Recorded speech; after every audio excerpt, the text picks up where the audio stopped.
कुर्बानी के गोश्त के 3 हिस्से कर लो। 3 हिस्से करने के बाद में एक हिस्सा सदका कर दो, गरीबों में खैरात कर दो, गरीबों में बांट दो। एक हिस्सा अपने रिश्तेदारों में बांट दो और फिर एक हिस्सा अपने लिए रख लो, एक हिस्सा अपने लिए रख लो मेरे अजीजों। मगर आज हमने मुआशरे में क्या देखा है, हम क्या देख रहे हैं? अल्लाह ताला के प्यारे रसूल की तालीम तो ये है, गरीबों मिस्कीनों को खिलाओ, गरीबों मिस्कीनों में बांट दो, अपने रिश्तेदारों में बांट दो। मगर हम क्या करते हैं, 10 दिन तक अपनी फ्रिज में स्टोर करके रख दिया करते हैं, 15-15 दिन के लिए अपनी फ्रिज में स्टोर करके रख दिया करते हैं। इतना हमें जो है जरा सा भी ख्याल नहीं रहता कि हमने कुर्बानी की है तो गरीबों को भी इस बहाने से मिल जाए, गरीबों को भी इस मौके पर गोश्त मिल जाए। अरे तुम्हें अल्लाह ने दौलत दी है, माल दिया है, अल्लाह ताला ने मालो दौलत से नवाजा है, तुझको अल्लाह ने नवाजा है, तू पूरे साल खरीद के भी खा लेता है, तू हर तरह से खा लेता है। मगर उन गरीबों को देख लिया कर जो कुर्बानी के दिनों में तेरे मेरे देने की वजह से ही गोश्त खा लिया करते हैं।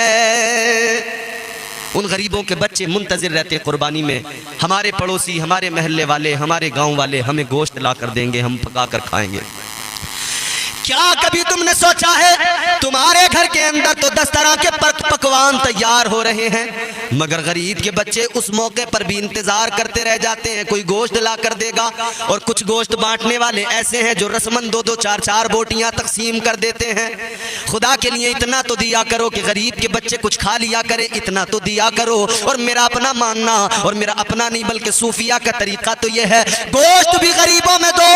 शरीयत कहती है एक हिस्सा मिस्कीनों को बांट दो, गोश्त भी दो। और अल्लाह ने तौफीक दी है, नवाजा है, तो इतना भी करो कि उसके साथ साथ ये भी देखो कि गोश्त तो दे दिया, अब इसके पकाने के लिए इसके पास में बाकी चीजें भी हैं या नहीं है। अगर नहीं है तो तुम उसको थोड़ी सी कुछ चीजें भी दे दिया करो, थोड़े मसाले भी दे दिया करो, ताकि वो गरीब बनाकर खा सके आसानी से। अल्लाह अकबर। मगर हमने देखा है बाज ऐसे भी लोग हैं जो ईद कुर्बानी का गोश्त रखते हैं, मुहर्रम तक खाया करते हैं। बकरीद के गोश्त में मुहर्रम का हलीम तैयार किया जा रहा है, फ्रिज में स्टोर करके रख दिया। खुदा के बंदे, तूने जाना नहीं इस्लाम का मिजाज क्या है, तू समझा नहीं मेरे मुस्तफ़ा की तालीम क्या है, तो स्टोर करके रहता है। इस्लाम कहता है गरीबों को खिलाओ, इस्लाम कहता है गरीबों का ख्याल करो, बांटो, तकसीम करो। आओ मैं आपको बताता हूँ, हजरत मूसा अलैहिस्सलाम अल्लाह के जलीलुल कद्र पैगंबर है। मूसा कलीमुल्लाह, कलीम उनका खिताब है, अल्लाह से कलाम करते हैं। हजरत मूसा अलैहिस्सलाम के दौर में एक इंसान है जो बेहद गरीब है, बेहद गरीब है। एक रोज हजरत मूसा अलैहिस्सलाम कोहे तूर पर जा रहे हैं, उस गरीब के पास से आपका गुजर हुआ। वो गरीब देखता है, कहता है मूसा अलैहिस्सलाम कहाँ जा रहे हो? फरमाने लगे मैं अल्लाह से कलाम करने कोहे तूर पे जा रहा हूँ। वो गरीब कहने लगा जा रहे हो तो मेरा एक मारूजा भी अल्लाह की बारगाह में पेश कर देना, मेरा एक पैगाम रब के हुजूर तक पहुँचा देना। हजरत मूसा अलैहिस्सलाम ने फरमाया बोल क्या है? कहने लगा मैंने आज तक कभी पेट भर के खाना नहीं खाया, मैं इतना गरीब हूँ कभी पेट भर के खाना न खा सका। अल्लाह अकबर। कहता है ऐ मूसा, अल्लाह की बारगाह में जा रहे हो, अल्लाह से इतना मेरा पैगाम कह देना, इतनी मेरी गुजारिश अर्ज कर देना कि परवरदिगार मेरे मुकद्दर का जो भी रिस्क है, जो सारी जिंदगी में मुझे रिस्क मिलने वाला है, मेरा खुदा वो रिस्क मुझे एक बार में अता कर दे, ताकि मैं एक बार तो पेट भर के खाना खा सकूं। कहता है परवरदिगार से कहना कि मेरा सारा रिस्क मुझे अल्लाह एक बार में दे दे, ताकि मैं एक बार तो कम से कम पेट भर के खा लूं। हजरत मूसा अलैहिस्सलाम ने फरमाया ठीक है। परवरदिगार आलम की बारगाह में कोहे तूर पर अल्लाह ताला से जब हम कलामी हुई, बात हुई, तो इस गरीब का पैगाम भी अल्लाह तक पहुंचा दिया। या अल्लाह, वो गरीब कहता है सारा रिस्क मुझे दे दे एक बार में। अल्लाह वो कहता है कि एक बार तो भूख मैं अपनी मिटा सकूं, पेट भर के खाना खा सकूं। हजरत मूसा अलैहिस्सलाम ने जब अर्ज किया, अल्लाह ने फरमाया ठीक है। परवरदिगार ने उसे उसका सारा रिस्क, उसकी जिंदगी भर का, उसके मुकद्दर में जो भी था अल्लाह ने अता फरमा दिया। अब मेरे अजीजों, हजरत मूसा अलैहिस्सलाम तो आ गए कोहे तूर से। कुछ वक्त गुजरा, एक दिन मूसा अलैहिस्सलाम का उस तरफ से गुजर हुआ, आप देखकर हैरान हो गए। वही गरीब जो कल कह रहा था कि अल्लाह ताला मुझे मेरे सारे मुकद्दर का रिस्क एक बार में दे दे, ताकि मैं एक बार पेट भर के खा सकूं, वो इंसान है, उसी के घर पे लंगर चल रहा है, गरीब आ रहे हैं, खा के जा रहे हैं, अल्लाह के नाम पे लोगों को खिला रहा है, लोग आ रहे हैं, खा खा के जा रहे हैं। अब हजरत मूसा ने देखा, हैरान हुए, इस गरीब के पास इतनी दौलत कहां से आई, इसके पास इतना माल कहां से आया, ये लंगर जारी किए हुए है। आप हैरान है, पता करने पर मालूम हुआ ये तो रोज इसी तरह से खिलाता है, रोज इसके दरवाजे पे आते हैं गरीब, गरीब रोज खा के जाते हैं, सैर होके जाते हैं, शिकम सैर होके जाते हैं। अल्लाह अकबर। हजरत मूसा अलैहिस्सलाम ने परवरदिगार से अर्ज कर दिया, ऐ मेरे मौला, ऐ रब्बे लम यज़ल व ला यज़ाल, मैं समझा नहीं मामला क्या है। ऐ मौला, जो इतना गरीब कि उसे एक दिन भी पेट भर के खाने को ना मिला, अब उसके घर पे लंगर चल रहे हैं, वो लोगों को खिला रहा है, रोज लंगर है। या अल्लाह, उस पर इतनी दौलत, इतना माल कहां से आया? अल्लाह ने फरमाया, मूसा वो इंसान बड़ा सियाना निकला, बड़ा चालाक निकला। या अल्लाह, माजरा क्या है? परवरदिगार ने फरमाया, मैंने जब उसे उसके मुकद्दर का सारा रिस्क दे दिया, उसने खुद नहीं खाया, उसने वो सारा गरीबों को खिला दिया, यतीमों मिस्कीनों को खिला दिया। तो मेरा तो वादा है कि जो मेरी राह में मेरे नाम पे खर्च करेगा या मेरे नाम पे भूखों को खिलाएगा, मैं उसे मजीद अता करता जाऊंगा, मैं उसे और ज्यादा अता करता जाऊंगा, मैं नेमतें बढ़ाता जाऊंगा। अल्लाह फरमाता है, वो बड़ा सियाना निकला, मैंने उसे दिया, उसने गरीबों को खिलाया, फिर मैंने और दिया, नेमतें बढ़ाई, वो और खिला रहा है, वो खिलाता जा रहा है, मैं बढ़ाता जा रहा हूँ, वो लोगों को खिलाता जा रहा है। और मेरा तो वादा है, जो मेरी राह में एक खर्च करे, मैं उसे एक के बदले 10 अता करता हूँ। वो एक को खिलाता है, मैं उसे एक के बदले 10 का रिस्क देता हूँ। वो 100 को खिलाता है, मैं 1000 का उसको दे दिया करता हूँ। वो बड़ा सियाना निकला, वो बड़ा होशियार निकला, वो गरीबों को खिलाता जाता है, मैं उसका माल बढ़ाता जाता हूँ। तो ये है, गरीबों को खिलाने पर अल्लाह ताला नेमतें बढ़ाता जाता है, परवरदिगार नेमतों में इजाफे फरमाता है। मगर यहाँ फ्रिज में 10 दिन के लिए स्टोर करके रख दिया, किसी गरीब को नहीं खिलाएंगे, सारा खुद खाएंगे।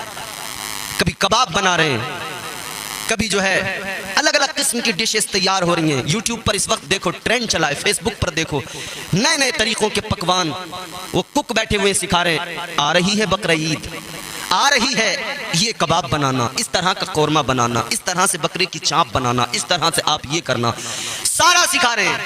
अरे खुदा के लिए ठीक है, जिस तरह से तुम्हें खाना है बनाओ खाओ, मगर गरीबों को जरूर खिलाना। शरीयत कहती है, इस्लाम कहता है 3 हिस्से करो। 3 हिस्से करने के बाद में एक हिस्सा गरीबों यतीमों मिस्कीनों में बांट दो, दूसरा हिस्सा अपने रिश्तेदारों में बांट दो, जो तीसरा हिस्सा बचे वो अपने लिए रख लो। और एक चीज मैं यहाँ पर और एक मसला बयान कर दूं, जो हिस्सों वाली कुर्बानी होती है, 7 लोग मिलकर एक बड़ा जानवर लेकर कुर्बानी करते हैं।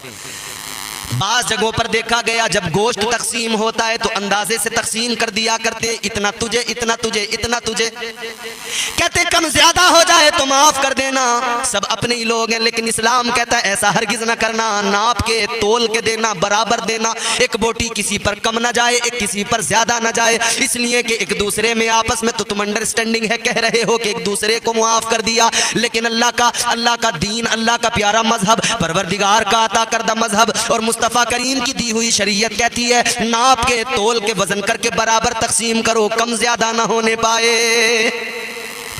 तो हर हाल में इसका ख्याल करें, कम ज्यादा ना होने पाए, अंदाजे से काम ना लें, पूरा वजन करें, बराबर एक दूसरे पे जाना चाहिए। 7 जो हिस्सेदार हैं उन 7 पर बराबर गोश्त पहुंचे।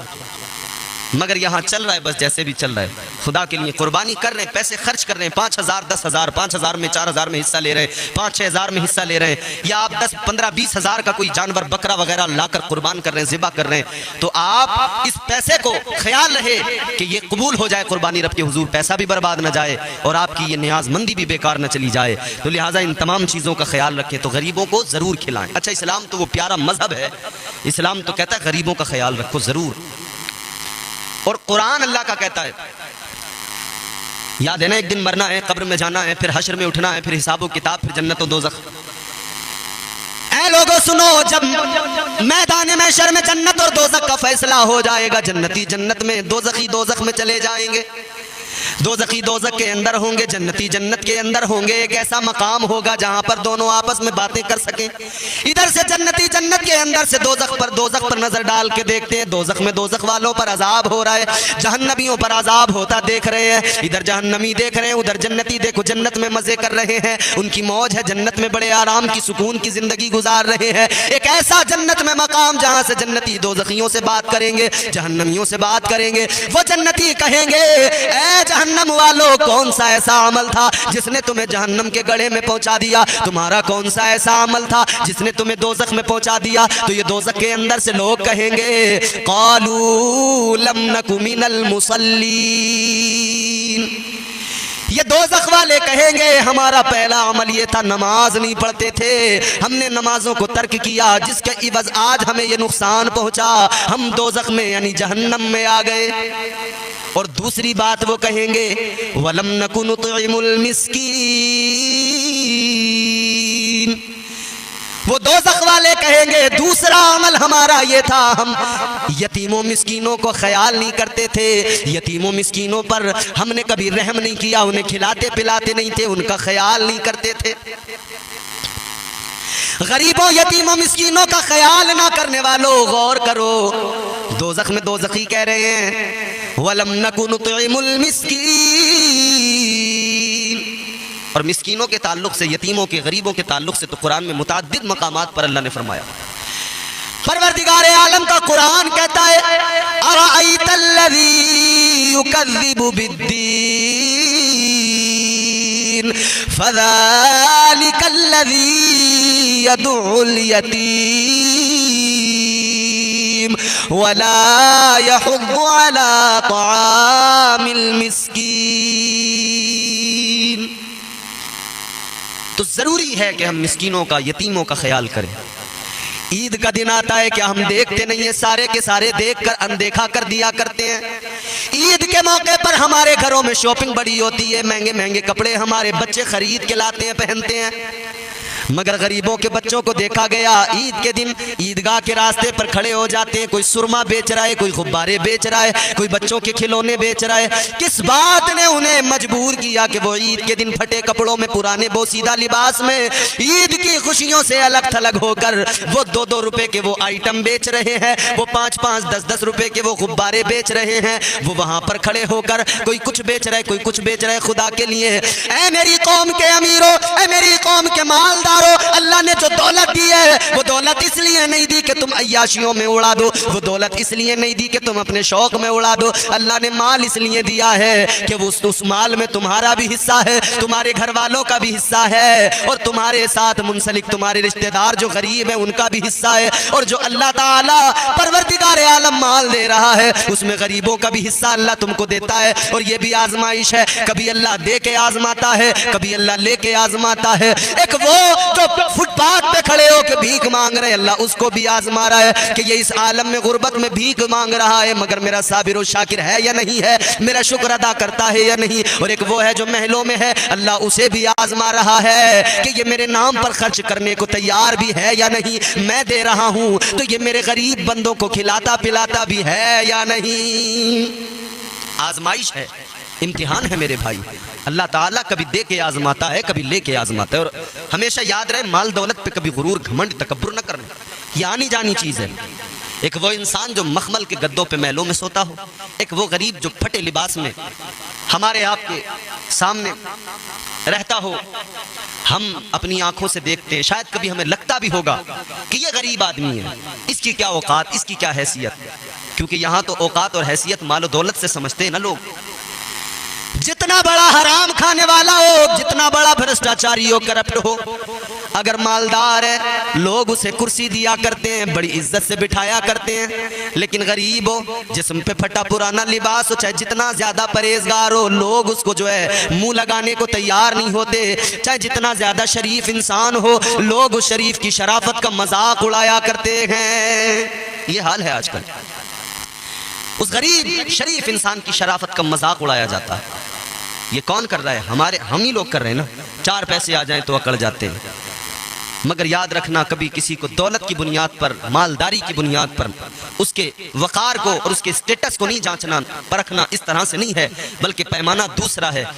परवरदिगार आलम ने कुरान मजीद में फरमाया, अल्लाह ताला का कुरान कहता है इन्ना करमकुम इंदल्लाहि अतकाकुम। अल्लाह का कुरान कहता है परवरदिगार आलम के नजदीक वो इज्जत वाला नहीं जिसके पास माल है, बल्कि इज्जत वाला तो वो है जो परहेजगार है, जो तकवा शियार है। अल्लाह तकवे की बुनियाद पर इज्जतें अता करता है। मगर यहां परहेजगारी अगर गरीब है तो उसका भी लोग मजाक उड़ा रहे हैं। याद रखना मेरे अजीजों, एक बादशाह था, महल में अपने सो रहा था। बादशाह अपने महल के अंदर ऐशो इशरत की जिंदगी गुजार रहा है, मजे की जिंदगी गुजार रहा है। मगर एक गरीब है जो सड़क पर, उसके पास ओढ़ने बिछाने को भी कुछ नहीं है, न बिस्तर है, न घर है, न छत है, फुटपाथ पे सो रहा है वो गरीब। बादशाह ने महल की खिड़की से झांक के देखा, बादशाह तो मखमल के गद्दों पे सो रहा है, मखमल के गद्दों पे आराम कर रहा है, मगर वो गरीब सड़क पे फुटपाथ पे सो रहा है। एक फटा पुराना सा कंबल है, आधे को बिछा लिया, आधे को जिस्म पे ओढ़ लिया। वो गरीब इंसान फुटपाथ पे इस तरह से सो रहा है। वो बादशाह महल के अंदर है, उसे ख्याल आया इसकी जिंदगी में मेरी जिंदगी में कितना फर्क है। मैं अपने महल के अंदर आलीशान महल में मखमल के गद्दों पे सो रहा हूँ, मेरा ये नर्म नाजुक गुदाज बिस्तर है, और ये सड़क के किनारे फुटपाथ पर पड़ा है, न बिस्तर है, न कोई छत है इसके पास में। बादशाह यही ख्याल लेकर सो गया। सुबह उठा, बादशाह ने कहा कि वो बाहर एक गरीब, एक फकीर सोया हुआ था, उसे लेके आओ, महल सजाओ, दरबार लगाओ। दरबार लगाया गया, उस गरीब को बुलाया गया, गरीब आया। बादशाह उस गरीब अल्लाह वाले से कहने लगा, ए गरीब, तेरी और मेरी जिंदगी में कितना फर्क है। मैंने तुझे रात सोते देखा, तू फुटपाथ पे, रास्ते पे, सड़क किनारे सो गया। तेरे पास न बिस्तर था, न तेरे पास कोई छत है, न मकान है, तू वहां सड़क के किनारे पर सो रहा है। और मुझे देख, मैं आलीशान महल में। अब जरा ये बता दे, तेरी और मेरी जिंदगी का फर्क, तेरी और मेरी रात का फर्क क्या है? तेरी रात कैसी गुजरी और मेरी रात क्या है? मेरी रात तो बड़ी अलग है, मगर ये बता तेरी रात कैसी गुजरी है। जब उस गरीब से, उस अल्लाह वाले से बादशाह ने कहा, ये बता तेरी रात कैसी गुजरी, वो गरीब कहने लगा, वो अल्लाह वाला कहने लगा, उस फकीर ने जवाब दिया है, बादशाह सुन ले, तेरी और मेरी रात, आधी रात तो दोनों की एक जैसी गुजरी, तेरी और मेरी दोनों की आधी रात एक जैसी, कोई फर्क नहीं। जैसी तेरी रात गुजरी वैसी मेरी गुजरी, मगर आधी रात के बाद में जो अगला रात का हिस्सा था, वो आधी रात मेरी जो है वो तेरी आधी रात से ज्यादा अच्छी गुजरी। बादशाह हैरान हो गया सुनकर, ये गरीब सड़क पे सोने वाला मुझसे कह रहा है कि मेरी आधी रात तुझसे ज्यादा अच्छी गुजरी। बादशाह कहने लगा, बता तेरी रात मेरे बराबर कैसे हो गई और मुझसे अच्छी कैसे हो गई। फकीर कहने लगा, सुन ले बादशाह, तू अपने महल के अंदर सोया, अपने नरमो गुदाज बिस्तर पे सोया, मगर नींद तो आखिर तुझे आई ही। मैं सड़क किनारे सो गया, फुटपाथ पर सो गया, मुझे भी नींद आई, तुझे भी नींद आई, नींद दोनों की एक है। नींद अल्लाह की मखलूक है, बिल्कुल सेम है, जैसी तुझे आती है वैसी मुझे आती है। और नींद जब आ जाए तो क्या नरमो नाजुक बिस्तर और क्या सड़क, क्या पत्थर, नींद एक जैसी। फकीर ने कहा, आधी रात तेरी मेरी एक जैसी गुजर गई, जैसा तेरा, जैसे तुझे नींद आई वैसे मुझे भी नींद आई, नींद तेरी भी मेरी भी एक जैसी, मगर उसके बाद में आधी रात मेरी बड़ी उम्दा गुजरी, तेरी रात से बड़ी अच्छी गुजरी। उसने कहा, बता कैसे? फकीर कहने लगा, ऐसे कि तू आधी रात के बाद में भी सोता रहा, और मैंने आधी रात के बाद में उठकर जब अपने रब को याद किया, जब मैंने अपने रब की बाकी का ऐलान किया, जब मैंने अल्लाह का जिक्र किया, तो वो जिक्र की लज्जतें मुझे मिली, तू महरूम रह गया। अल्लाह के जलवे मुझे मैसर आए, तू महरूम रह गया। मेरी आधी रात तेरी आधी रात से ज्यादा अच्छी गुजरी है। तो कभी गरीब को हल्के में मत लेना, और गरीबों तुम भी कभी गम न करना, एहसास न करना। हुजूर ने बड़ा प्यार किया गरीबों से। ताजदार मदीना ने गुर्बत को और गरीबी को पसंद किया, गरीबों को पसंद किया। मेरे आका ने गरीबों का इतना ख्याल रखा कि कुर्बानी का मौका आया तो हुजूर ने अपनी गरीब उम्मत के नाम से कुर्बानी भी कर दी। ऐ गरीबों खुश हो जाओ, ताजदार मदीना ने तुम्हारे लिए कुर्बानियां भी कर दी। और फिर उसके बाद में मजीद मेरे मुस्तफ़ा करीम ने फरमाया, गरीबों जब मैदान महशर में अमीर भी होंगे, मालदार भी होंगे, गरीब भी होंगे, याद रखना उधर अमीर मालदार भी खड़े हैं, गरीब भी खड़े हैं, कतारें लगी हुई हैं। मैदान महशर में परवरदिगार आलम मालदार से उसका माल पूछेगा, कितना कमाया, कहां खर्च किया। मालदार से अल्लाह उसका माल पूछेगा, और गरीब से परवरदिगार उसका हाल पूछेगा। ये फर्क होगा गरीब और अमीर में। और मेरे मुस्तफ़ा करीम वाली कौनैन ने फरमाया, जब जन्नत में जाने की बारी आएगी, ये अमीर मालदार हिसाब देता रह जाएगा, गरीब जन्नत में चला जाएगा। कितना पहले फरमाया गया, अमीर के मुकाबले गरीब 500 साल पहले जन्नत में चला जाएगा। ये फर्क है, अमीर मालदार के मुकाबले गरीब 500 साल पहले जन्नत में चला जाए। दुनिया वालों ने बहुत कोशिशें की, जमाना तो चाहता था नबी दुनिया में नहीं आए। ये तारीख बता रहा हूं मैं आपको। यहूदियों ने बड़ी कोशिश की थी नबी दुनिया में नहीं आए, मगर वो ये नहीं जानते थे कि दुनिया जिसके लिए अल्लाह ने बनाई है, कोई उसे दुनिया में आने से कैसे रोक सकता है। जिसके लिए अल्लाह ने दुनिया बनाई, यहूदी प्लानिंग करने लगे, मशवरा करने लगे। इन्हें पता था, इनके आलिमों ने बताया था, इन्होंने अपनी किताबों में पढ़ा था कि एक अल्लाह का महबूब आएगा, परवरदिगार का आखिरी रसूल आएगा, बड़ी शान वाला, बड़ी इज्जत वाला। इन्होंने सुना था, इसीलिए मेरे आका से दुश्मनी थी, दुश्मन बने हुए थे। इन्हें मालूम था अल्लाह का पैगंबर आएगा, इन्हें पता था अल्लाह का आखिरी रसूल आएगा, क्योंकि सारे नबियों ने बशारतें दी थी। हर नबी ने अपनी कौम को बताया था हम आ गए, मगर जिसके सदक़े में हमें नबूवत और रिसालत मिली है, अनकरीब वो रसूल दुनिया में आएगा। माशाअल्लाह। हज़रत ईसा अलैहिस्सलाम ने बशारत दी, अपनी कौम में ऐलान किया। अल्लाह का कुरान गवाही देता है, आपने कहा व मुबश्शिरन बिरसूलिन याती मिन बाद इस्मुहु अहमद। अल्लाह ताला का कुरान बताता है, हजरत ईसा ने अपनी कौम को बताया, ऐ मेरी कौम के लोगों, मैं आ गया, मेरे बाद में अल्लाह का महबूब आएगा और उनका नाम अहमद होगा। उनका नाम आसमानों में अहमद है, तुम्हारे मेरे आका का नाम जमीन में मोहम्मद है, आसमानों में अहमद है। आका की बशारत की खुशखबरी हजरत ईसा ने सुनाई। आपने अपनी कौम से फरमाया, ऐ मेरी कौम के लोगों, मैं बनी इसराइल की उस बुलंद आवाज की तरह हूँ, जो मैं इस तरह से आ गया हूँ, जिस तरह कोई बादशाह आता है तो बादशाह के आने से पहले वजीर आता है, और वजीर आके कहता है, ऐ लोगों जरा बाअदब हो जाओ, ऐ लोगों जरा अदब का मुरक्का बन जाओ, मैं वजीर आगे तुम्हें बताने आया हूँ, इसलिए कि अब पीछे से बादशाह आने वाला है, अब पीछे बादशाह आने वाला है। बाअदब मुलाहिजा होशियार, अदब का पैकर बन जाओ। हजरत ईसा फरमाते हैं, मैं इसी तरह से आया हूँ कि मैं बताने आया हूँ, अब तैयार हो जाओ, होशियार हो जाओ, अदब का मुरक्का बन जाओ, मैं वजीर आ गया। पीछे पीछे हम नबियों का बादशाह इमामुल अंबिया महबूबे खुदा आ रहे हैं। नारे तकबीर, नारे रिसालत, मज़हबे अहले सुन्नत, नारे तकबीर जिंदाबाद। माशाअल्लाह। सारे नबी बशारत दे रहे थे, मगर यहूदी इस फिक्र में थे कि आने नहीं देंगे, आने नहीं देंगे। हजरत अब्दुल्ला तुम्हारे मेरे नबी के वालिदे गिरामी, क्या नाम, जोर से बोलो, हजरत अब्दुल्ला। अभी जहां हमने खाना खाया ना, जहां पे हम बैठे हुए थे, टोपी लगाए हुए हमारे 3-4 नौजवान पट्टे, इधर जलसा हो रहा, उधर वो शाहरुख खान और सलमान खान देख रहे हैं मोबाइल में, तबीयत से दबा। ये हमारी बदकिस्मती है भाई। इधर अल्लाह और उसके रसूल का जिक्र हो रहा है, उधर शाहरुख खान, सलमान खान।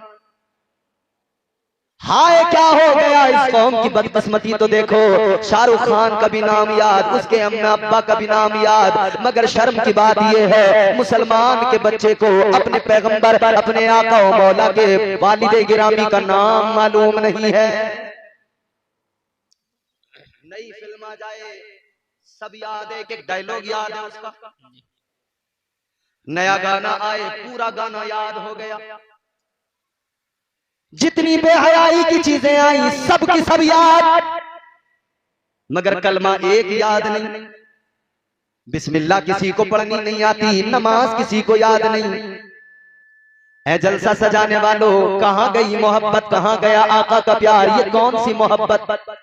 उम्मती नबी का कहलाते हो, कलमा मुस्तफा का पढ़ते हो, और याद कुछ नहीं, सिर्फ खुराफात है, सिर्फ खुराफात है। याद कुछ भी नहीं आता जाता कुछ नहीं। तो नबी के वालिद गिरामी मेरे मुस्तफा जाने रहमत के वालिद हजरत अब्दुल्ला, क्या नाम, हजरत अब्दुल्ला। जब आपकी जवानी थी ना, शबाब का आलम था, तो यहूदियों ने किताबों में जो निशानियां पढ़ी थी, उन्होंने अंदाजा लगा लिया और उन्हें पता लग गया कि आखिरी पैगंबर जो आएंगे दुनिया में ना, वो अब्दुल्ला की पुष्ट से ही आएंगे, इन्हीं की औलाद होंगे। तो इन यहूदियों ने मंसूबा बना लिया, इन्होंने कहा अब्दुल्ला की पुश्त से पैदा होंगे, अब्दुल्ला से पैदा होंगे तो सुनो सुनो अब्दुल्ला को ही कत्ल कर दो, ना अब्दुल्ला रहेंगे, ना आखिरी रसूल आएंगे, ना बाप रहेगा, तो बेटा कहां से आएगा। इन्होंने मंसूबा बना लिया, इन्होंने प्लानिंग कर ली, हजरत अब्दुल्ला को कत्ल करना है। इन्होंने एक मीटिंग बुलाई, सारे यहूदी जमा हो गए, यहूदियों के आलिम भी आ गए। इन्होंने यहूदियों ने बात रखी, यहूदियों के आलिम कहने लगे लोगों हमने जो किताबों में पढ़ा था आखिरी रसूल दुनिया में आएगा, अल्लाह का महबूब दुनिया में आएगा। कहने लगे अब वो वक्त दूर नहीं रह गया है, बहुत जल्द वो वक्त करीब आता चला जा रहा है कि अल्लाह का पैगंबर दुनिया में तशरीफ लाएगा, अल्लाह का आखिरी रसूल दुनिया में आएगा। कहने लगे हम ये चाहते हैं कि उस रसूल को दुनिया में ना आने दे, हम ये चाहते हैं आखिरी पैगंबर को दुनिया में ना आने दे। तो सारे यहूदियों ने कहा था क्या प्लानिंग है, कैसे रोकोगे, क्या करोगे। तो कहने लगे अब्दुल्ला को कत्ल कर देंगे, अब्दुल्ला की पुश्त से पैदा होंगे वो आखिरी पैगंबर मोहम्मद अरबी सल्लल्लाहु ताला अलैहि वसल्लम। कहने लगे जब बाप को कत्ल कर दोगे तो बेटा कहां से आएगा। कहने लगे अब्दुल्ला को कत्ल कर दो। तो कहने लगे मंसूबा तो बन गया मगर बात ही आई कौन करेगा इस काम को, कौन कत्ल करने जाएगा, कौन मक्का जाकर अब्दुल्ला को कत्ल करेगा। एक इंसान खड़ा हुआ, उन यहूदियों ने ऐलान किया था जो इस काम को करेगा उसे बड़ा इनाम देंगे, जो अब्दुल्ला को कत्ल करेगा उसे बड़ी दौलत देंगे, इनामो इकराम देंगे, उसे ओहदा देंगे, मनसब देंगे, उसे खूब माल दौलत देंगे, उसकी कई नस्लें बैठ कर खाएंगी। एक इंसान खड़ा हुआ, उन यहूदियों में एक यहूदी खड़ा हुआ, कहने लगा ए मेरे पेशवाओं सुनो ये काम मैं करने को तैयार हूँ, अगर तुम चाहते हो कि अब्दुल्ला को कत्ल करना है और अब्दुल्ला को कत्ल करने से अल्लाह का महबूब दुनिया में नहीं आएगा तो सुनो सुनो मैं तैयार हूँ। कहने लगे मैं इस काम को करूंगा। खड़ा होकर कहने लगा ये खिदमत मैं अंजाम दूंगा, मुझे इजाजत दो। यहूदी आलिम आगे बढ़े, उन्होंने इसकी पेशानी को चूमा, पेशानी को चूम कर कहा तुम बड़े अजीम काम करने जा रहे हो। अल्लाह अकबर, गौर करो मेरे अजीजों, इसे तैयार कर लिया, इसे सब कुछ बता दिया, फला फला जगह से निकलना है, फला रास्ते से गुजरना है। जब मक्के में पहुंच जाओ तो कुरैशी घराना है, हाशमी घराना है, हाशमी घराने में काबे के मुतवल्ली का बेटा है, अब्दुल मुत्तलिब का बेटा है अब्दुल्ला, अब्दुल्ला को जाकर कत्ल करना है, इतना सा तुम्हारा काम है। यहूदी तैयार हो गया, सवारी नहीं रखते, सफर बांधा है, ये निकल पड़ा मक्के की तरफ। है मेरे अजीजों ये कई दिन का सफर करने के बाद में मक्का मुकर्रमा पहुंच गया। मक्का मुकर्रमा पहुंचने के बाद में उस दौर के अंदर कोई भी मुसाफिर आता था सबसे पहले सहने हरम में आया करता था,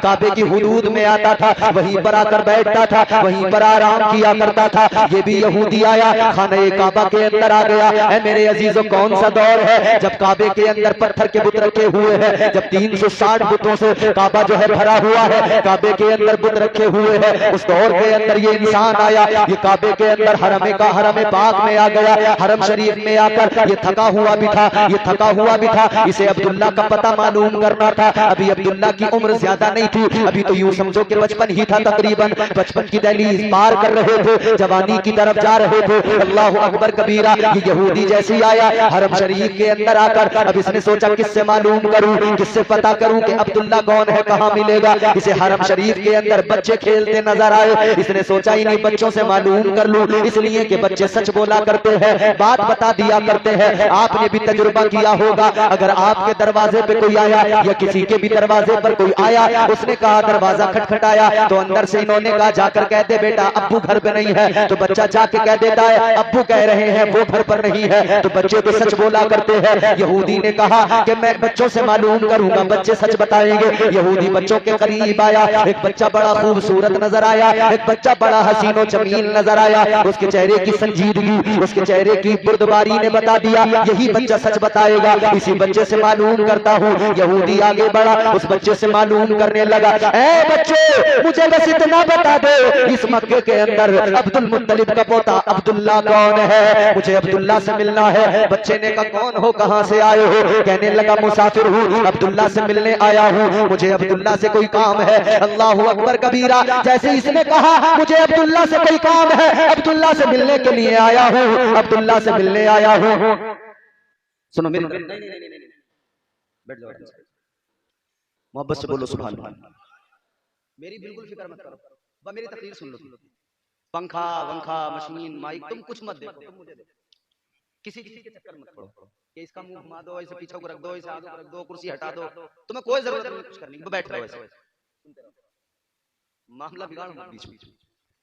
यहूदी आ गया, उसने एक बच्चा देखा, बड़ा हसीन है, बड़ा जमील है, बड़ा प्यारा है, बुरदबार नजर आता है। बच्चे से पूछा कहाँ मिलेंगे अब्दुल्ला? बच्चे ने कहा क्या बात है, क्या काम है अब्दुल्ला से? कहा मुझे काम है, अब्दुल्ला से मिलने आया हूँ, दूर से आया हूँ। बच्चा कहने लगा ओ मुसाफिर, तेरा चेहरा बता रहा है तू सफर करके आया है।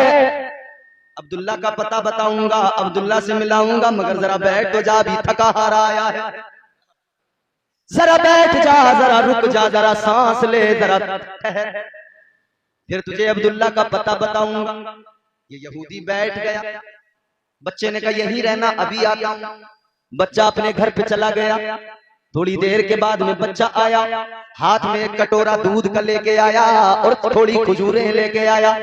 बच्चे ने आकर कहा मुसाफिर सुन ले, तू दूर से आया है, थका हुआ है, दूर से आया है, भूखा भी होगा, ले पहले जरा चंद खजूरें खा ले, ये जरा सा दूध पी ले, उसके बाद में फिर अब्दुल्ला का पता बताऊंगा। इस मुसाफिर ने, यहूदी ने खजूरें खाई है, वो दूध का प्याला नोश किया, दूध पिया और उसके बाद में बड़ा खुश हुआ। कहने लगा बच्चे तेरा जवाब नहीं है, तू बड़ा प्यारा है, तू बड़ा प्यारा है। अल्लाह अकबर। यहूदी ने कहा अब बता दे मुझे अब्दुल्ला कहाँ मिलेगा? बच्चा कहने लगा जरा आराम तो कर ले, जरा सुकून से बैठ तो जा, जरा कमर तो लगा ले, थोड़ा आराम कर ले, अब्दुल्ला से मिलवा दूंगा, पता बता दूंगा। ये वहीं पे आराम करने लगा। अब ये वहीं पे कहता है कि अब तो अब्दुल्ला का पता बता दो। बच्चे ने कहा अब जरा मुसाफिर ये बता, काम तुझे अब्दुल्ला से क्या है? कौन सा काम है जो तू अब्दुल्ला को ढूंढ रहा है, अब्दुल्ला को तलाश कर रहा है? ये कहने लगा कि देख तू अच्छा बच्चा मालूम होता है, तूने मेरे साथ बड़ी हमदर्दी की है, मैं दूर का मुसाफिर आया, तूने मुझे दूध भी पिलाया, तूने मुझे खजूरें भी खिलाई, तूने मुझे प्यार से बैठाया, तूने मुझे आराम करने को कहा, तेरा अखलाक अच्छा, तेरा किरदार अच्छा, तेरी अदाएं अच्छी, तू बड़ा प्यारा है। बात तो राज की है, किसी को नहीं बताता, मगर तेरा किरदार देख के तुझे बता रहा हूँ। राज की बात है, किसी को नहीं बताना, मैं तुझे बता रहा हूँ। बच्चे ने कहा बोलो क्या बात है? कहने लगा मैं अब्दुल्ला को इसलिए तलाश कर रहा हूँ कि मेरी कौम ने, यहूदियों ने मुझे यहाँ पर भेजा है, तो अब्दुल्ला को कत्ल करने के लिए भेजा है। किसी से नक्श दिया मगर एहसान नहीं जताया, मगर जब महबूब को दिया, महबूब को भेजा, तो अल्लाह ने एहसान जताया। फरमाया ये अल्लाह का बहुत बड़ा एहसान है तुम पर। यूं तो अल्लाह के बेशुमार एहसान हैं, मगर अल्लाह ने खुद कोई एहसान नहीं जताया। हाँ जब रसूल को भेजा, पैगंबर खुदा, इमामुल अंबिया, ताजदार मदीना तशरीफ लाए, तो अल्लाह ने फरमाया एहसान किया है मैंने तुम पर, जो तुम्हें ये प्यारा रसूल अता फरमा दिया। और एहसान कैसे किया? अब जरा कुरान से समझो क्या एहसान है। अल्लाह ताला ने प्यारा रसूल अता किया, फरमा दिया मैंने तुम पर एहसान किया। अब अगर ये एहसान तुम्हें समझना है तो तुम पहले कुरान उठाओ, कुरान पढ़ के देखो, जल्दी जल्दी सुन लो, जल्दी खत्म करेंगे। कुरान पढ़ के देख लो। अल्लाह ताला ने फरमाया, परवरदिगार ने ऐलान कर दिया, कुंतुम खैरा उम्मतिन उखरिजत लिन्नास। अल्लाह ताला ने फरमाया, ऐ मेरे महबूब का कलमा पढ़ने वालों, ऐ मेरे महबूब के गुलामों, ऐ मेरे हबीब के उम्मतियों, मैंने तुम्हें बेहतरीन उम्मत बनाया है। बताओ मुझे, हुजूर के उम्मती है तो अल्लाह ने बेहतरीन का खिताब दिया, हुजूर के उम्मती है तो अल्लाह ने क्या शान अता फरमाई है। और जो पहले उम्मतें गुजर गई, अल्लाह ने किसी को बेहतरीन नहीं कहा। ये एहसान नहीं तो क्या है? ये एहसान ही तो है, अल्लाह ने बेहतरीन उम्मत कहा है। अब जरा आगे बढ़ो। अल्लाह के जलीलुल कद्र पैगंबर जनाब हजरत मूसा अलैहिस्सलाम आप तौरात की तिलावत कर रहे हैं, तौरात पढ़ रहे हैं, आसमानी किताब है। तौरात की तिलावत करते करते आपने पढ़ा एक उम्मत के बारे में, उस उम्मत का जिक्र लिखा हुआ है। हजरत मूसा अलैहिस्सलाम के जमाने का कानून भी सुन लो। हजरत मूसा के जमाने का कानून क्या था? हजरत मूसा के जमाने में आपका कोई उम्मती अगर रात को सन्नाटे में छुपकर अंधेरे में अगर कोई गुनाह कर लिया करता था, तो सुबह उसके दरवाजे पे लिख दिया जाता था कि इस बंदे ने रात को ये गुनाह किया है। अगर उसने रात को गुनाह किया, उसकी पेशानी पे गैबी तौर पे लिख दिया जाता था, रात इस बंदे ने ये गुनाह किया है। लोगों सोचो तो जरा, अगर कोई गुनाह करता था,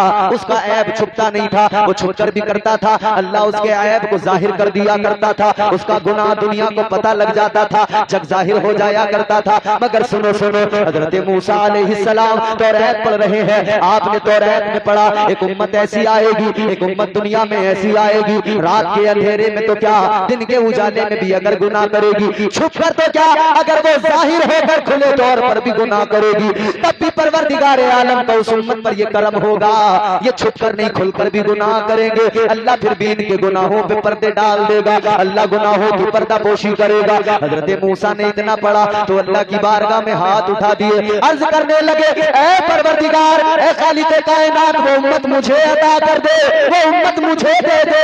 अल्लाह ने फरमाया, ऐ मूसा, वो उम्मत तुम्हें कैसे दे दूं, वो उम्मत तो मेरे प्यारे महबूब की उम्मत है। जिंदाबाद, माशाअल्लाह, उम्मत तो मेरे महबूब की उम्मत है। क्या क्या नहीं मिला हमें हुजूर के सदक़े, क्या क्या नहीं मिला हमें हुजूर के सदक़े। ये न पूछो मोहब्बत में क्या मिल गया, ये न पूछो मोहब्बत में क्या मिल गया, सच तो ये है कि हद से सिवा मिल गया। ये न पूछो मोहब्बत में क्या मिल गया, सच तो ये है कि हद से सिवा मिल गया। ये न पूछो मोहब्बत में क्या मिल गया, सच तो ये कि हद से सिवा मिल गया।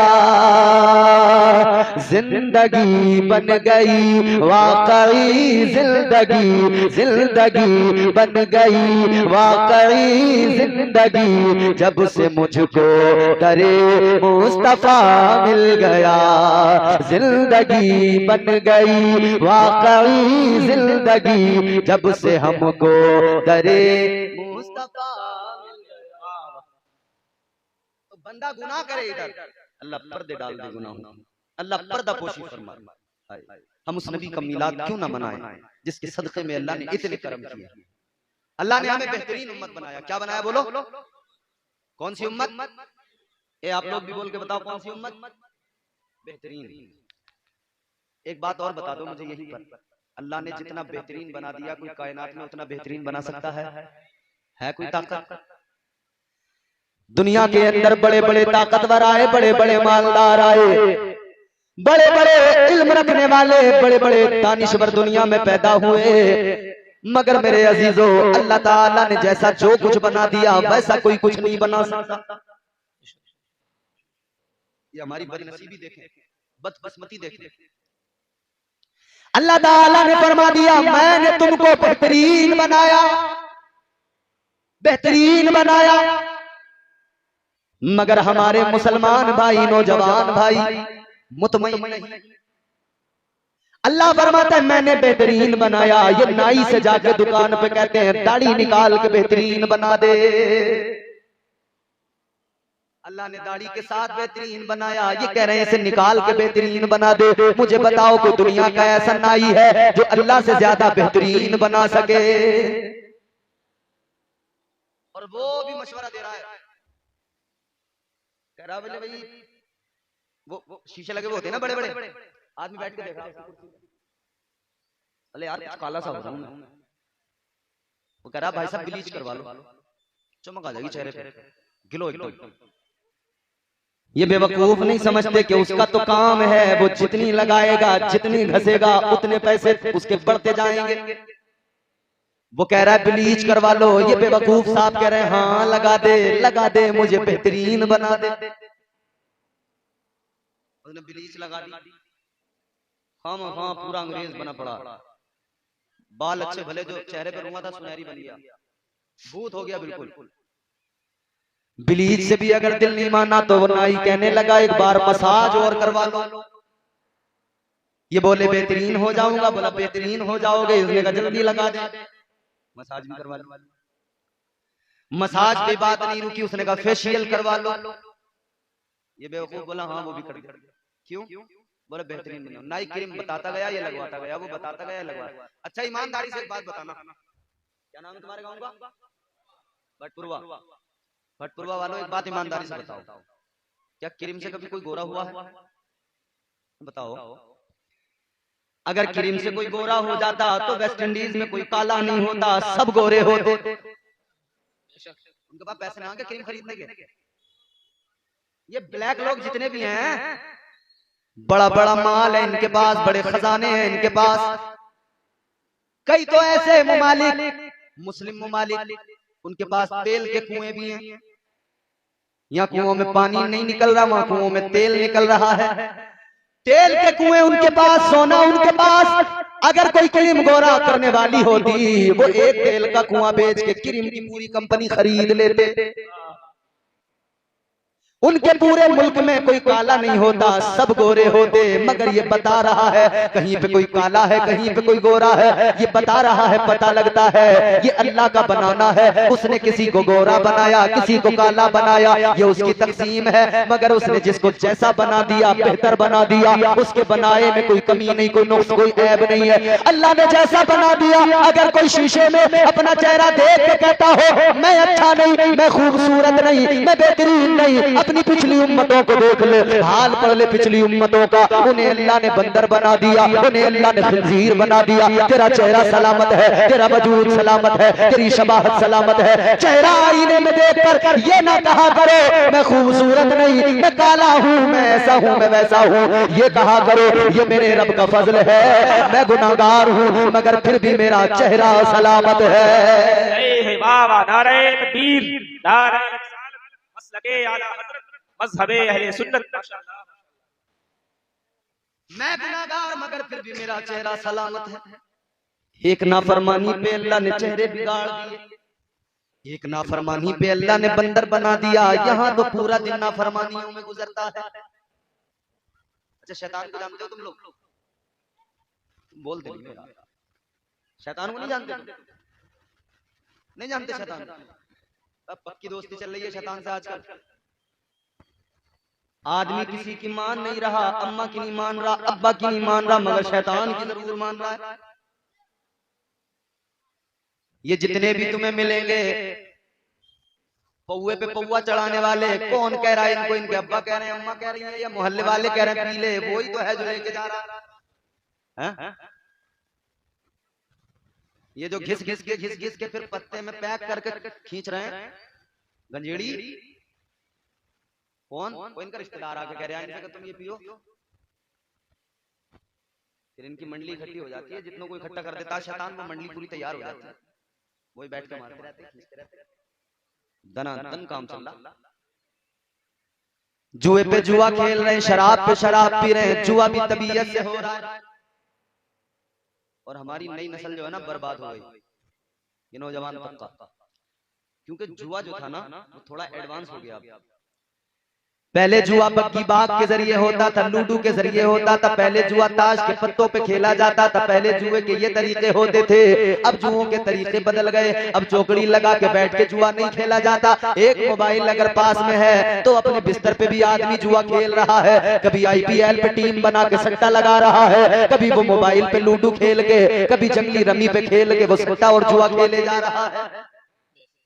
अब वाला हिसाब नहीं रहा कि गांव के पल्ले कोने पे खंडर है, वहां बैठे हैं, पत्ते खेल रहे हैं, पुलिस आई तो भाग रहे हैं। तो घर में बड़ी मौज के साथ मोबाइल पे चल रहा,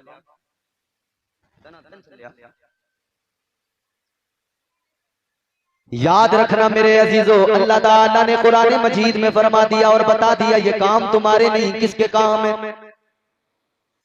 अल्लाह ताला ने फरमाया इन्नमल खम्रु वल मैसिरु वल अंसाब वल अज़लाम रिजसुम मिन अमलिश शैतान। परवरदिगारे आलम ने फरमा दिया ये जो तुम जुआ खेलते हो, शराबे पीते हो, अल्लाह के कुरान की आयत का मफहूम है ये काम किसी का काम है, ये इंसानों का काम नहीं, शैतान का काम है। किसका काम है? शैतान का काम है।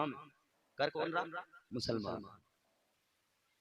तो ये शैतानी तो लेके जा रहा है कि चल भाई अब जुआ खेलेंगे, चल भाई अब शराब पियेंगे, चल भाई अब डंका डालेंगे, चलो भाई अब अपनी बहनों को तकेंगे। ये सारे वसवसे कौन डालता है? शैतान डालता है। शैतान बहकाता है, शैतान वर्गलाता है। मगर लोगों मुझे एक बात बताओ, इंसान का नफ्स भी उसे गुनाहों की तरफ धकेलता है। मगर एक बात पूछना चाहता हूँ आपसे, ये शैतान जो है, आपके इमाम साहब, आपको मौलाना सादिक साहब बड़े अच्छे आदमी हैं, अल्लाह इन्हें सलामत रखे, इन्होंने हमें आप तक जरिया बने यहाँ तक आपसे मिलाने का, बुलाया, आपसे रूबरू करा दिया, मुलाकात हो गई। ये बताते होंगे आपको मस्जिद में कि भैया शैतान कौन था, बहुत बड़ा इबादत करने वाला था। ऐसा वैसा नहीं था मियां, ऐसा नहीं था जैसे आजकल हमारे यहाँ होते हैं। एक महीना अगर 5 वक्त की नमाज पढ़ ली तो उसे गांव में अपने से अच्छा दूसरा कोई आदमी नजर नहीं आता। अगर रमजान के रोजे रख लिए तो उसे सारे गांव में सब बेरोजेदार नजर आते हैं। ऐसा नहीं था, शैतान ने बड़ी इबादतें की थी, बड़ी नमाजें, बड़े सजदे किए थे, सजदों पे सजदे, सजदों पे सजदे, सजदों पे सजदे। फरमाया गया अगर शैतान के सजदों को जमीन पे फैला दिया जाए तो रूए जमीन पर कोई जगह बाकी न रहे। उसके सजदे इतने ज्यादा, इतनी ज्यादा इबादत, मगर लोगों क्या हुआ, अल्लाह ताला ने क्यों मरदूद बना दिया, क्यों उसके गले में लानत का तोक डाला, क्या किया था उसने? बताओ मुझे, शराब पी थी उसने? बोलो यार, खत्म कर दें। तो गूंगे बन के क्यों सुन रहे, बोलो मेरे साथ। 5-10 मिनट और सुनना है तो। शैतान ने शराब पी थी, ये उलमा बैठे बताएंगे। शैतान ने जुआ खेला था, उसने कोई जिनाकारी की, कोई बदकारी की, कुछ नहीं किया। एक गुनाह, एक गलती, क्या? अल्लाह का हुक्म नहीं माना, नाफरमानी की, और उस नाफरमानी में अल्लाह के पैगंबर की तौहीन थी। नाफरमानी की, अल्लाह का हुक्म नहीं माना। अल्लाह ने फरमाया सजदा कर, आदम को सजदा कर, इसने नहीं किया। बहुत नमाजें, बहुत इबादतें, जुआ नहीं खेला, शराब नहीं पी, गुनाह और कोई इसने जिनाकारी नहीं की, बदकारी नहीं की। फकत इतना के तकब्बुर आया, गुरूर पैदा हुआ, इसने कहा मैं बेहतर, मैं बरतर, ये कमतर, मैं सजदा नहीं करूंगा। ये आदम को देख रहा था, रब के हुक्म को नहीं देख रहा था। रब के हुक्म को देखता तो जैसे सारे फरिश्तों ने सजदा किया था ये भी सजदा कर लेता, लेकिन मेरे अजीजों इसने सजदा नहीं किया। एक नाफरमानी की वजह से अल्लाह ने इसे लानती बना दिया, मरदूद बना दिया, लानत का तोक इसके गले में डाल दिया। ईमानदारी से बताओ, अल्लाह ने एक नाफरमानी, जुआ नहीं खेला, शराब नहीं पी, बदकारी नहीं, जिनाकारी नहीं, अल्लाह ने लानत का तोक इसके गले में डाल दिया। अब जरा खुद पे नजर डालो, शराबी हम हैं, जुआरी हम हैं, हमारे अंदर नशेड़ी मौजूद है, बदकारी करने वाले मौजूद हैं, जिनाकारियां हमारे मुआशरे में सारे काम कर रहे हैं, मगर देखो अल्लाह ने उसे एक नाफरमानी पे मरदूद बना दिया। मगर हमें अल्लाह ने फिर भी हमारे गुनाहों पे पर्दा डाल रखा है, फिर भी अल्लाह ने तौबा का दरवाजा खोल रखा है। ये क्या है मेरे अजीजों, ये मामला क्या है?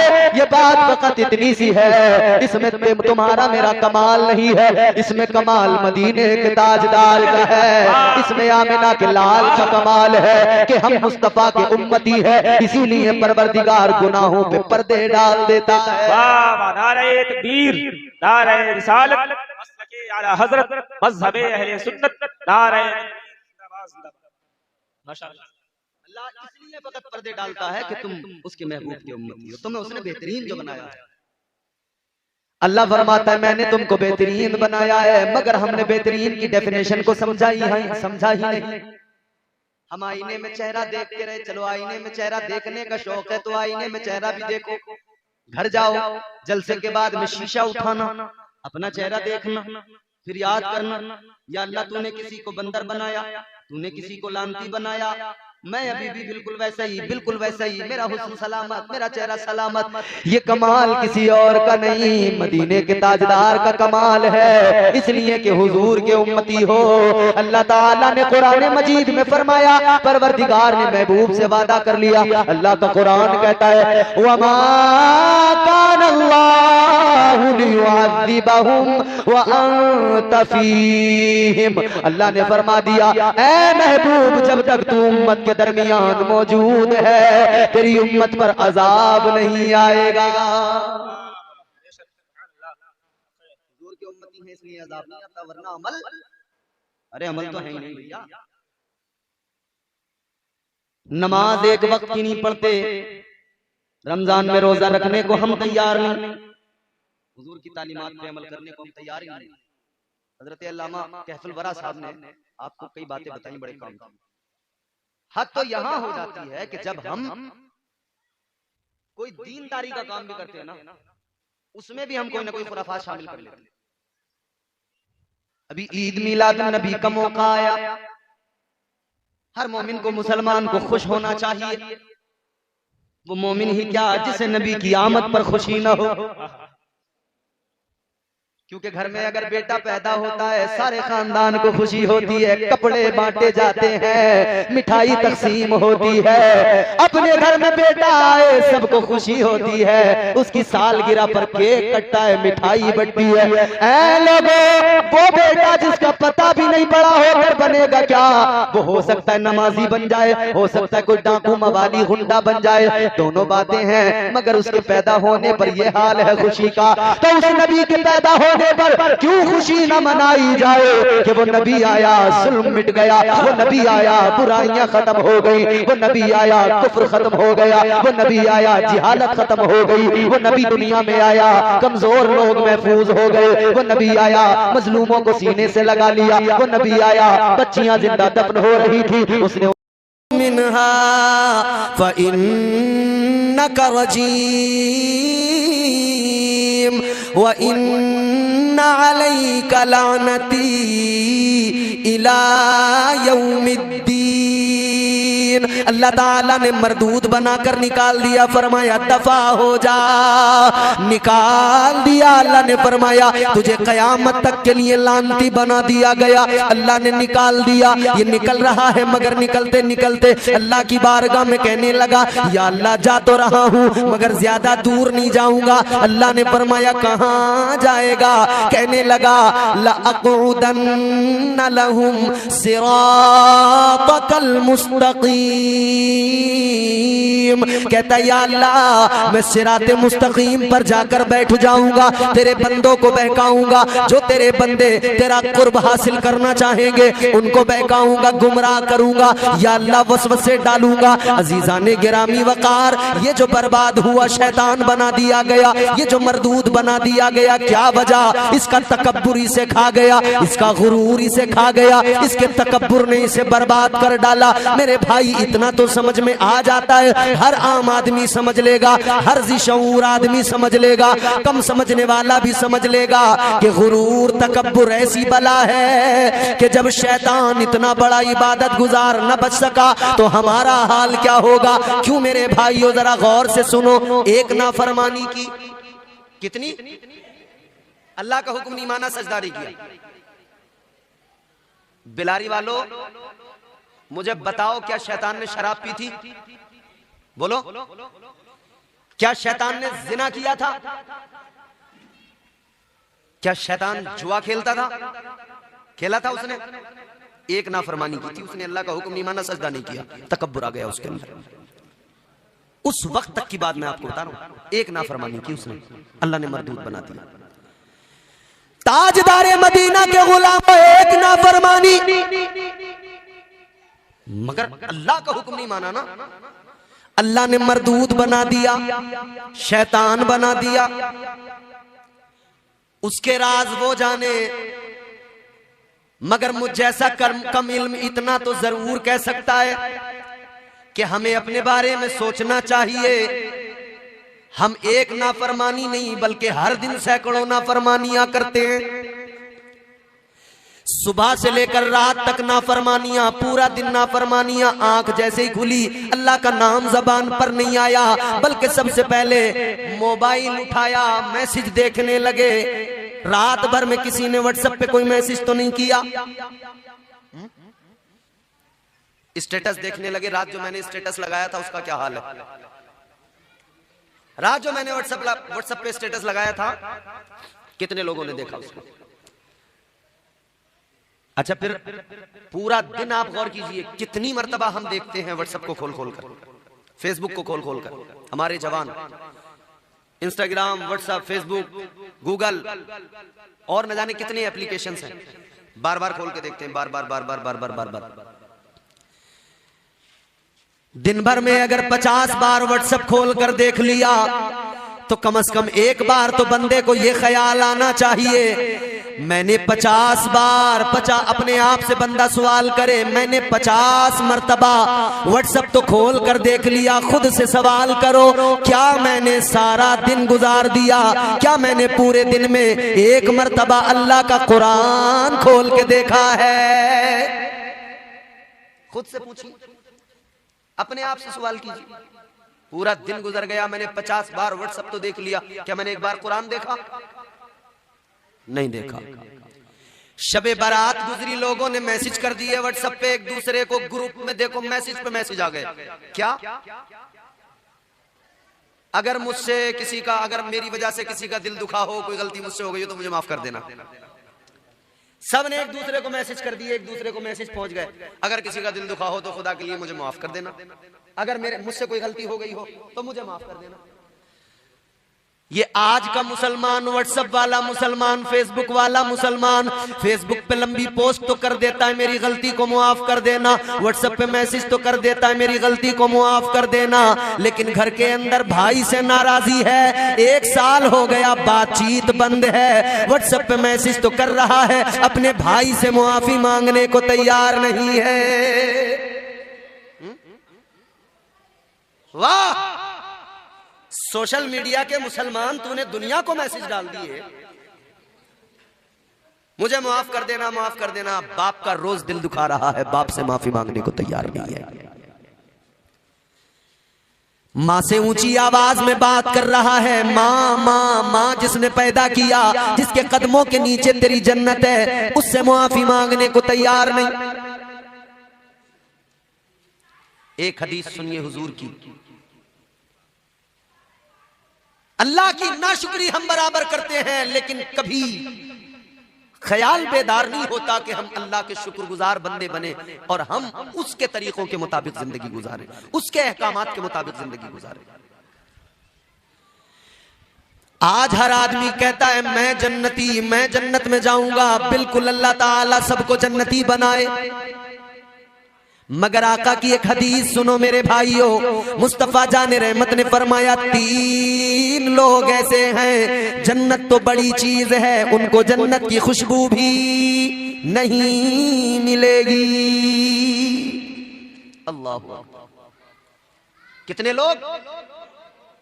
3 लोग। कौन कौन है? सुनिएगा गौर से, और इन्हीं 3 बातों पे गुफ्तगू मेरी खत्म है। 3 लोग मेरे आका ने फरमाया ऐसे, जन्नत तो बड़ी बात, जन्नत की खुशबू भी उनको नहीं मिलेगी। इमामुल अंबिया ने फरमाया, पहला बेनमाजी जो नमाज नहीं पढ़ता, जन्नत तो बड़ी चीज है, उसे जन्नत की खुशबू भी नहीं मिलेगी।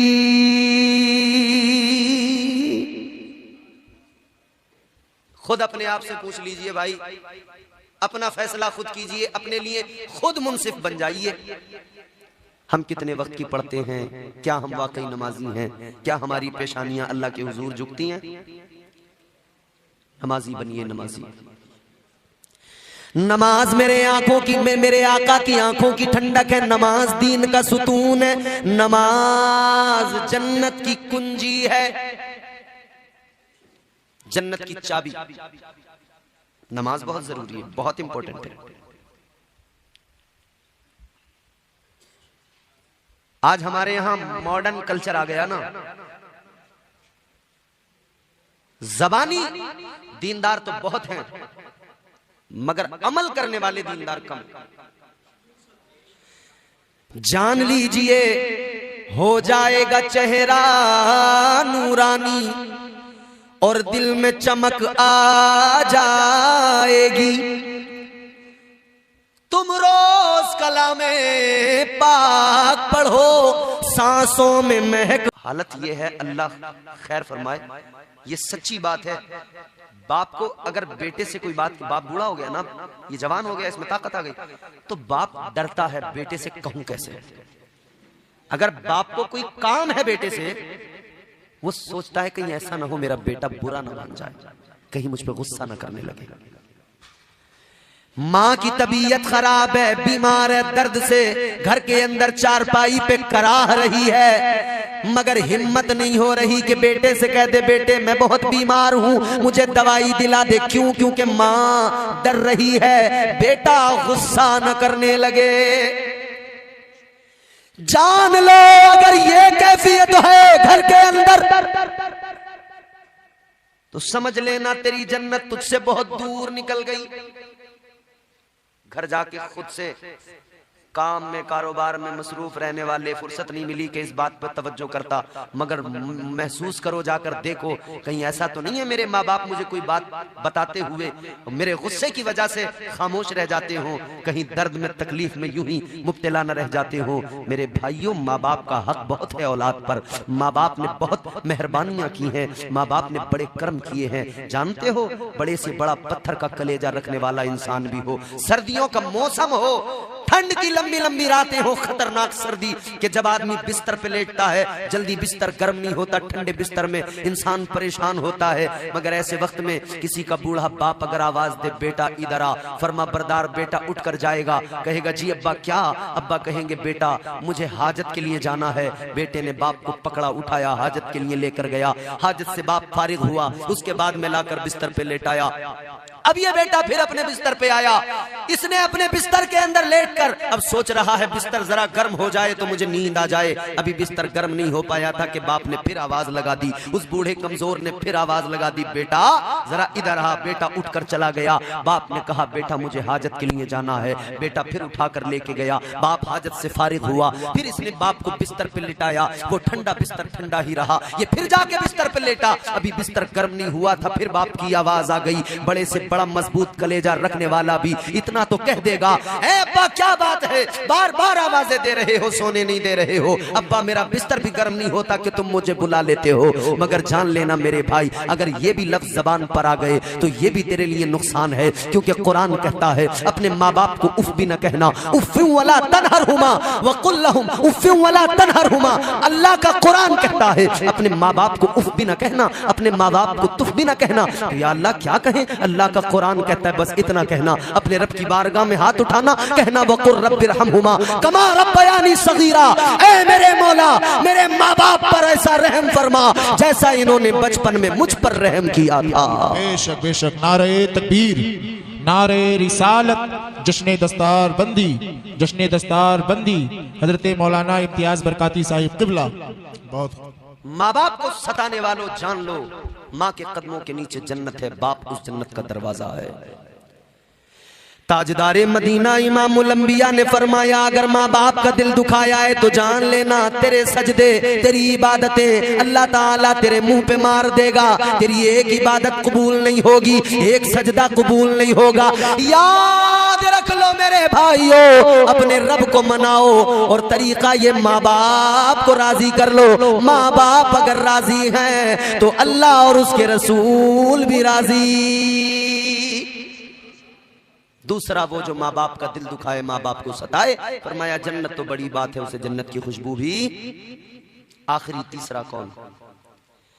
फरमाया मेरे आका ने तीसरा वो जिसके घर की औरतें बेपर्दा बाजारों में फिरती हूं, इधर उधर घूमती हूं बेपर्दा।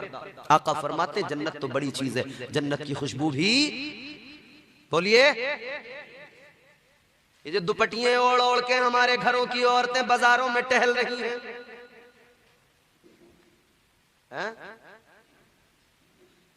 कुछ ने बुर्के भी पहने हैं तो इतने मॉडर्न कि वो बुर्का खुद बेहयाई की एक अलामत।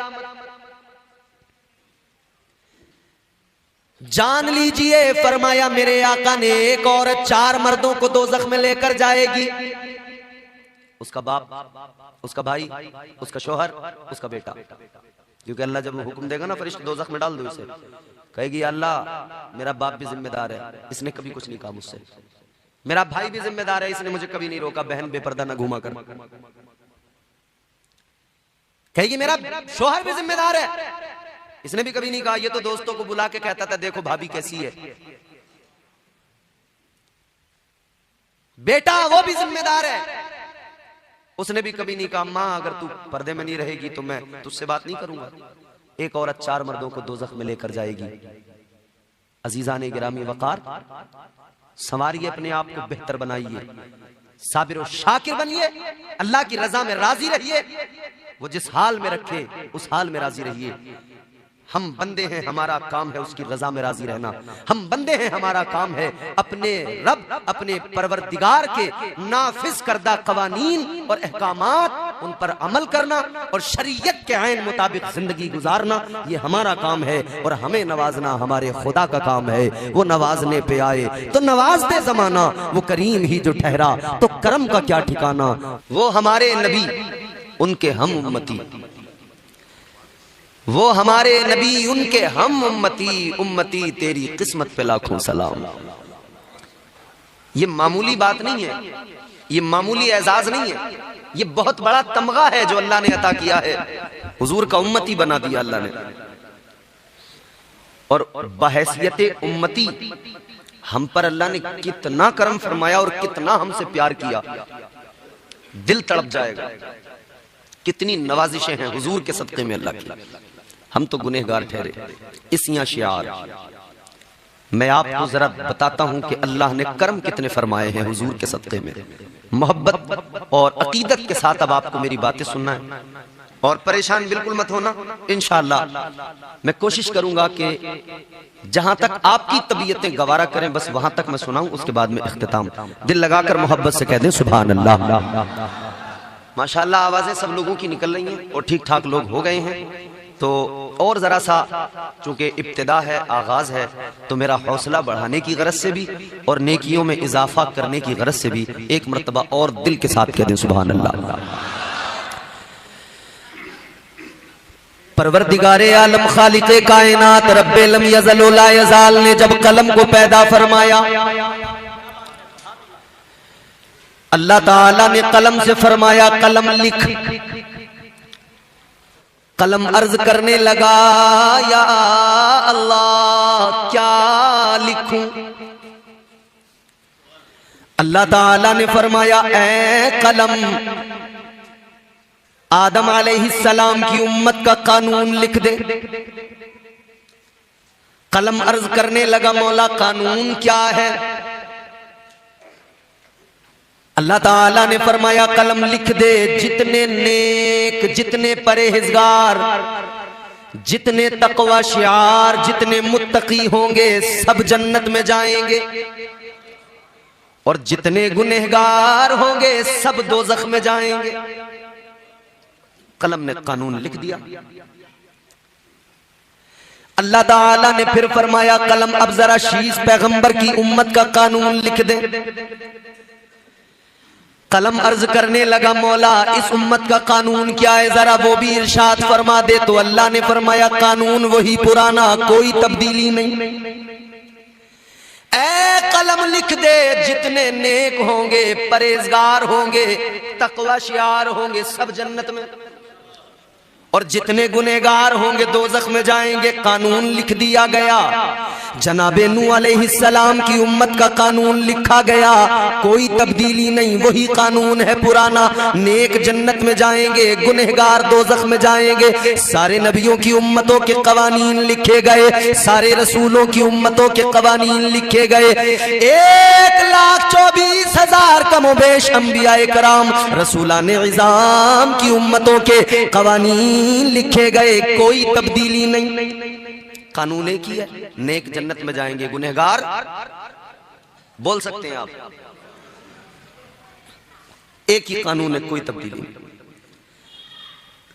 सारे नबियों की उम्मतों के कवानीन लिख दिए गए, सारे रसूलों की उम्मतों के कवानीन लिख दिए गए, कोई तब्दीली नहीं। अब अल्लाह ताला ने फरमाया कलम अब जरा लिख, मेरे महबूब की उम्मत का कानून लिख दे। अल्लाह की बारगाह में कलम अर्ज गुजार हुआ मौला कानून तो वही पुराना है, नेक जन्नत में जाएंगे, गुनहगार दोज़ख में जाएंगे। अल्लाह ताला ने फरमाया कलम अब तक तो यही कानून था, लेकिन अब कानून में तब्दीली आएगी, अब कानून में तरमीम की जाएगी। ऐ कलम अब तक सारे नबियों, सारे रसूलों की उम्मतों के लिए यही कानून था, मगर आप अब जो बात है, अब मेरे महबूब की उम्मत की बात है, अब इमामुल अंबिया की उम्मत की बात है, अब ताजदार मदीना की उम्मत की बात है। अल्लाह ताला ने फरमाया कलम लिख दे, जितने नेक होंगे, जितने परहेजगार होंगे, उन्हें मैं खुदा जन्नत में दाखिल करूंगा, और जितने गुनहगार होंगे वो मेरे महबूब का दामन पकड़ के जन्नत में जाएंगे। क्यों? हुजूर के उम्मती हैं तो कानून में तब्दीली आ गई। गुनहगारों अब खुश हो जाओ, अल्लाह ने शफाअत कुबरा मुस्तफा को अता फरमा दी। वो हमारे नबी, उनके हम उम्मती, उम्मती तेरी किस्मत पे लाखों सलाम। अल्लाह ने बेशुमार एहसान किए, बेशुमार उसकी इनायतें, बेशुमार फजल करम, बहुत नवाजा अल्लाह ने। मगर साथ साथ अल्लाह ने यह भी फरमाया बंदो, मैंने जितना तुम्हें दिया है ना, तुम बस एक काम करो, शुक्रगुजार बन जाओ, मैं और बढ़ाता जाऊंगा और अता करता जाऊंगा।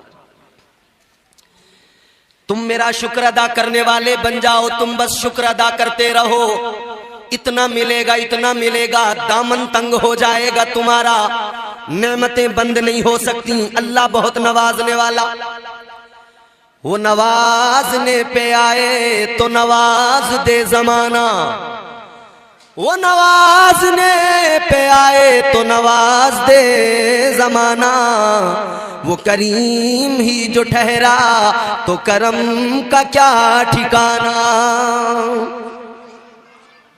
शुक्र अदा करते रहिए अल्लाह का, शुक्रगुजार बनिए।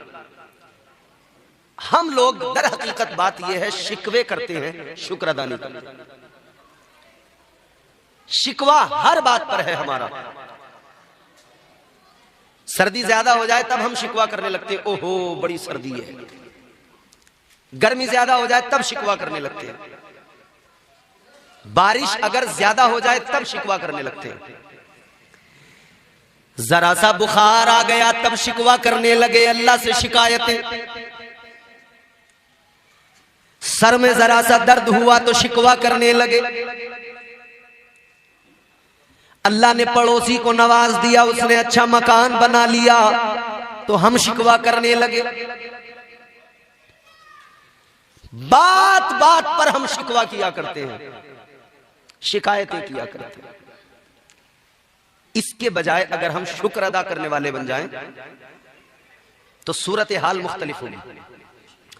अजीजा ने गिरामी वकार तवज्जो फरमाइए, साबिर और शाकिर बनिए, अल्लाह से मांगिए, अल्लाह की बारगाह में जाइए, अपने रब को अपना हाल सुनाइए, मगर शिकायतें न कीजिए, शिकवे न कीजिए। अल्लाह ताला नवाजने वाला, इतना जान लीजिए अल्लाह ने जो दिया अनमोल दिया, अल्लाह ने जो अता किया अनमोल अता किया। कोई कीमत लगा कर दिखाए, अल्लाह ने हमें जिंदगी दी, कोई इस जिंदगी की कीमत लगा के दिखाए। अल्लाह ताला ने जो जिंदगी दी है पूरी दुनिया मिलकर इसकी कीमत नहीं लगा सकती है। अजीजा ने गिरामी वकार, अल्लाह ने आपको मुझे देखने के लिए आंखें दी, सारी दुनिया मिलकर, सारी दुनिया की जदीद टेक्नोलॉजी जोर लगा ले मगर ऐसी आंखों को बना नहीं सकते। सारी दुनिया कोशिश कर ले, जैसे हाथ अल्लाह ने बना दिए, जिस तरह ये वर्क किया करते, काम किया करते हैं, इनकी अपनी सलाहियत है, जैसे अल्लाह ने बना दिए, सारी कायनात मिलकर वैसे नहीं बना सकती। तो जान लीजिए अल्लाह ने जो दिया अनमोल दिया, जितना दिया अनमोल दिया।